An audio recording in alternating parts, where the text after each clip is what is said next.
Dulu gua pernah mondok, ya beberapa tahun lah. Dan jujur ya, awalnya gua pikir setelah mondok itu gua bakal pulang sebagai orang yang paham agama. Assalamualaikum warahmatullahi wabarakatuh. Halo Kedan. Beberapa waktu yang lalu viral di TikTok ya, soal curhatan seorang anak muda yang baru saja lulus dari pondok pesantren. Ini anak mengeluhkan bahwa selama 3 tahun, lama juga di mondok ya, 3 tahun, dia ngerasa hanya mempelajari ilmu nahu, sorob, dan balagoh. Kata dia nggak ngerasa benar-benar belajar agama. Dan dia merasa belum mampu menjawab pertanyaan-pertanyaan keagamaan yang datang dari keluarganya. Maksud dia kalau keluarga waktu dia lulus pesantren 3 tahun lamanya tadi, dia nggak bisa jawab nih pertanyaan keluarganya gitu. Keluarganya nanya agama dia nggak bisa jawab. Terus dia menyimpulkan bahwa sistem pendidikan pesantren itu terlalu fokus pada ilmu alat semata. Tentu opini ini jadi perbincangan panas kan. Banyak orang yang setuju sama dia, tapi nggak sedikit juga yang merasa ada yang kurang tepat nih dari keluhan anak ini gitu. Makanya di video ini mari kita telaah dengan jernih lah. Benarkah belajar ilmu alat saja itu sia-sia? Dan benarkah 3 tahun lamanya menuntut ilmu itu cukup untuk menguasai ilmu agama? Mari kita mulai videonya. Gemilang, ibadah makin tenang. Nah, Kedan, ilmu nahu, sorob, balagoh inilah yang disebut sebagai ilmu alat. Disebut ilmu alat karena memang fungsinya sebagai alat bantu untuk kita memahami ilmu-ilmu lainnya, terutama Al-Quran, hadis, dan kitab-kitab para ulama. Seperti yang disampaikan oleh Imam Asyuyuti dalam Al-Itqan fil Ulumil Quran, bahwa nggak mungkin seseorang bisa memahami tafsir Al-Quran dengan baik tanpa dia menguasai ilmu bahasa Arab secara mendalam. Dan Imam Syafi'i rahimahullahu ta'ala berkata, barang siapa yang ingin menguasai fikih, maka hendaklah ia menguasai ilmu nahu terlebih dahulu. Jadi kalau lu mau masuk ke ilmu fikih, masuk belajar fikih, kuasai dulu ilmu nahu, kuasai dulu ilmu alatnya. Jadi kalau kita ibaratkan ya, ilmu alat ini ibarat kunci. Gimana mungkin orang mau buka lemari ilmu agama itu kalau dia nggak punya kunci, dia nggak paham kunci aja dia gimana dia bisa buka gitu kan. Makanya banyak santri itu merasa cukup setelah 3 tahun di pondok. Terus dia berharap gitu bisa langsung jadi tempat rujukan, tempat orang bertanya soal agama. Padahal perjalanan menuntut ilmu itu nggak sesingkat itu kawan. Mari kita ambil contoh Imam Nawawi lah, rahimahullahu ta'ala. Beliau itu belajar dan menghafal Al-Quran itu dari kecil. Terus dia melanjutkan pendidikannya di Darul Hadis dan Madrasah Ar-Rawahiyah selama puluhan tahun. Kedan. Sampai akhirnya beliau menulis kitab-kitab legendaris seperti Riyadus Sholihin, terus Al-Minhaj, ya kan? Maka beliau wafat di usia 44 tahun dan hampir separuh hidupnya beliau habiskan hanya untuk belajar. Separuh hidupnya. Kalau lu belah dua aja, 44 itu 22 tahun. 22 tahun. Banding 3 tahun lu tadi. Berarti berapa tahun itu? Terus Imam Ahmad bin Hambal. Ya Allah. Beliau itu menuntut ilmu selama 40 tahun, Kedan. Sampai beliau berani duduk dan mengajarkan ilmu agama. 40 tahun. Lu kurang 37 tahun lagi untuk jadi seperti Imam Ahmad untuk mulai mengajar gitu. Jadi kalau hari ini ada orang yang ngeluh hanya belajar ilmu alat selama 3 tahun tapi merasa belum paham agama, ya wajar brother, wajar. Belum waktunya lu panen. Karena masa belajar lu itu belum cukup. Belum cukup, masih jauh, masih panjang. Imam Syafi'i rahimahullah ta'ala berkata, saudaraku, kamu tidak akan mendapatkan ilmu kecuali dengan 6 perkara. Aku akan sampaikan penjelasannya. Yang pertama kata Imam Syafi'i adalah kecerdasan. Gimana orang bisa sampai ilmu agama kepadanya kalau dia nggak punya kecerdasan? Dia nggak nyampe itu ilmu. Paham ya?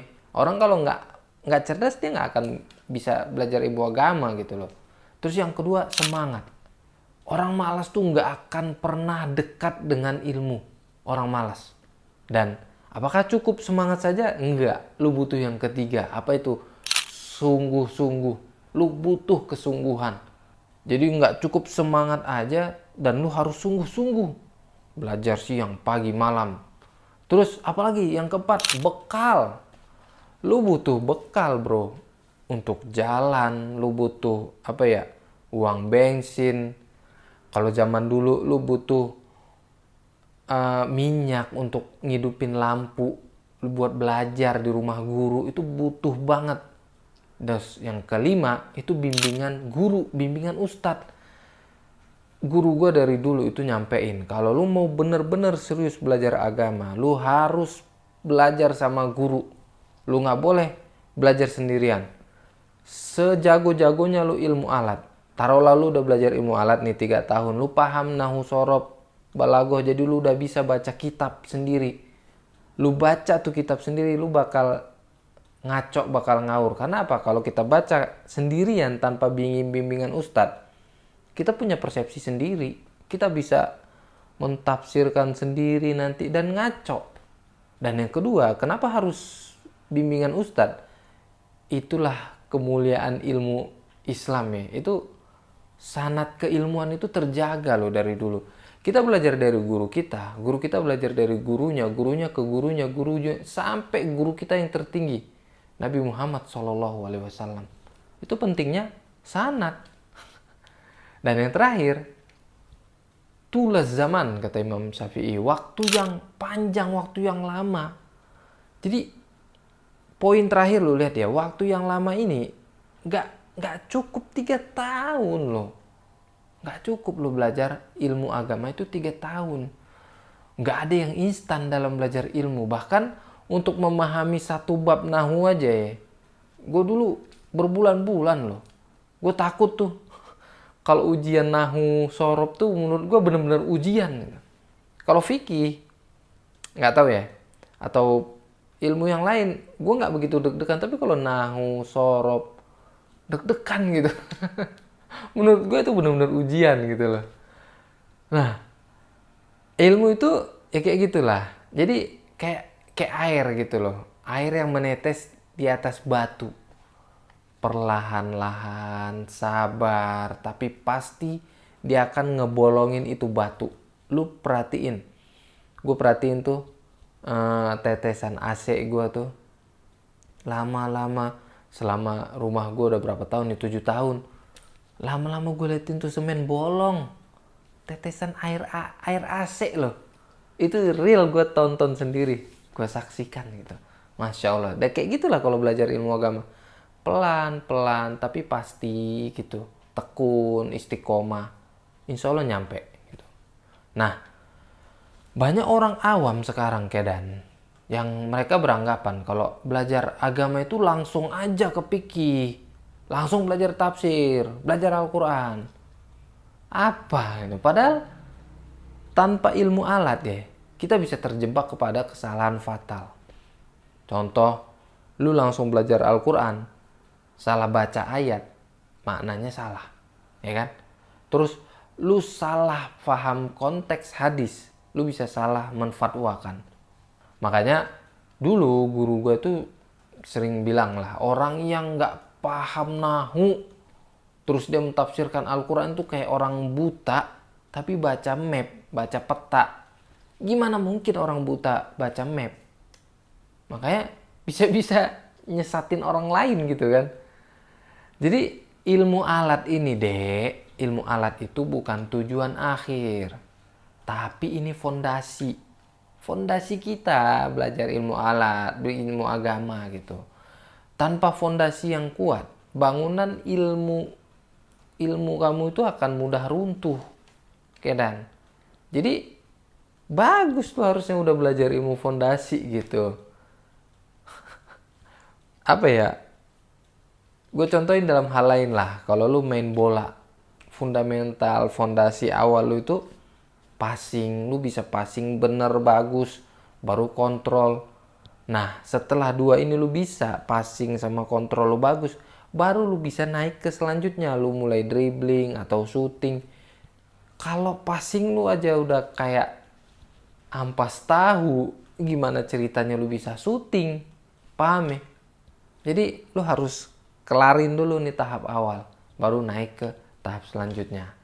Nah, gua kasih contoh, kita lihat beberapa contoh nyata lah. Yang pertama, mahasiswa Timur Tengah ya. Banyak mahasiswa Indonesia yang kuliah di Mesir, di Madinah, itu mereka ngaku kesulitan loh di tahun pertama. Karena rata-rata mereka tuh nggak kuat loh dasar nahu dan sorobnya. Makanya akhirnya mereka itu harus ngulang belajar dari dasar lagi. Sedangkan kalau yang mereka udah paham banget nahu sorob, itu melejit, gampang banget mereka next belajar selanjutnya. Ya kan? Itu contoh nyata. Boleh lu tanya orang-orang lulusan Madinah. Sekarang juga boleh. Contoh yang kedua, seorang ustadz itu bisa keliru fatwa. Jadi ada di sebuah daerah, pernah ada ustadz lulusan kilat yang memberikan fatwa nikah tanpa wali itu sah. Lu bayangin, nikah tanpa wali itu sah. Kok bisa dia bilang begitu? Karena dia salah memahami redaksi dalam kitab itu. Dan ini fatal bro, fatal. Terus contoh nyata juga, gue liatin banyak tuh ya di pondok, teman-teman gue yang betah di pondok sampai detik ini gitu ya. Mereka tuh tekun belajar ilmu agama puluhan tahun di pondok. Ngulang-ngulang kitab, belajar kitab apa aja lah, Alfiyah, Jurumiyah, terus mereka belajar tafsir, fikih, lain-lain. Sekarang ya jadi rujukan masyarakat. Ilmunya matang gitu. Paten ilmunya, nggak gerasa gerusuk. Nggak ilmu 3 tahun. Gitu loh bro. Jadi kita ini kan hidup di zaman serba instan kan. Bahkan dalam belajar ilmu agama pun banyak orang yang cepat jadi ustadz. Cepat jadi viral, cepat jadi bisa jawab pertanyaan orang. Padahal ilmu itu harus diresapi, diamalkan dan diperjuangkan. Ibnu Qayyim rahimahullah ta'ala berkata, kalau ilmu itu nggak akan pernah datang ke kita sampai kita datang ke ilmu seluruh jiwa kita. Kita yang datangin ilmu dengan seluruh jiwa. Makanya adik-adikku santri yang tersayang lah. Adik-adik santri, kalau kalian merasa selama ini hanya belajar ilmu alat, bersyukur gitu. Itu tandanya bahwa kalian udah membangun pondasi kalian. Justru bahaya kalau kalian merasa udah tahu segalanya. Baru belajar ilmu alat, kalian udah mau ngerasa udah paham. Itu bahaya. Jadi nuntut ilmu itu adalah ibadah yang panjang bro. 3 tahun itu bukan waktu yang lama. Baru nyicip ibarat katanya. Jadi jangan berhenti hanya karena ngerasa nggak dapat apa-apa. Karena lu ngerasa kok belajarnya ini doang sih.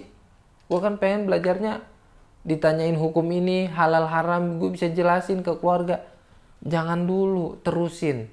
Dalamin dulu tuh ilmu nahu sorob, luasin wawasan lu. Bahkan Nabi kita aja ya, Nabi Muhammad SAW itu menerima wahyu 23 tahun loh.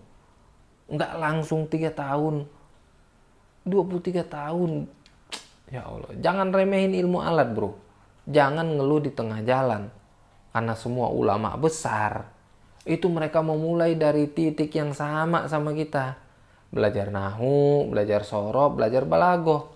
Nggak ada jalan pintas. Nggak ada jalan pintas. Oke? Semoga kita termasuk hamba-hamba yang sabar dalam belajar. Kita termasuk hamba yang rendah hati dalam menuntut ilmu. Amin. Terima kasih sudah menonton sampai akhir. Gue ucapkan jazakumullah khair. Follow gue juga di @bangarma. Kita berteman di situ. Gue banyak berbagi di situ pengalaman gue pesantren dan oke. See you next video. Assalamualaikum warahmatullahi wabarakatuh.